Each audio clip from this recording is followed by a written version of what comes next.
Yo, what's up guys? Nandito naman tayo sa panibago natin vlog at share naman ako sa inyo kung paano ba tayo makakuha ng 100 subscriber. Kung bago ka pa lang sa aking YouTube channel, huwag mong kalimutan mag-like and subscribe para lagi kayong updated sa mga bago kong upload. Tara, umpisa na natin. Let's go!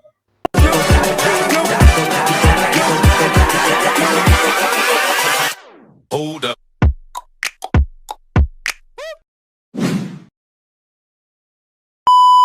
So ngayon guys, gaya nga ng sinabi ko, 5 step para magkaroon tayo ng 100 subscriber at higit pa dyan. Number 1, kailangan natin mag-share ng ating YouTube channel pwede sa friends, sa family.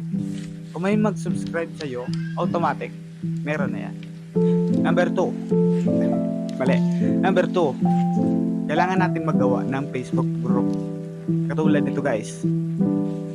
At pwede din tayo maggawa ng ating Facebook page para i-share sa kanila ang mga video natin, yung YouTube channel natin, yung link ng ating YouTube. Kagaya nito. Yan.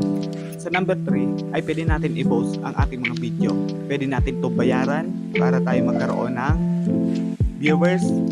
Siyempre, automatically, magkakaroon tayo ng subscriber. Kasi may mga bago tayong subscriber na noon. So ngayon guys, ito na yung number 5. Ito yung pinaka-legit sa lahat na nagawa ko.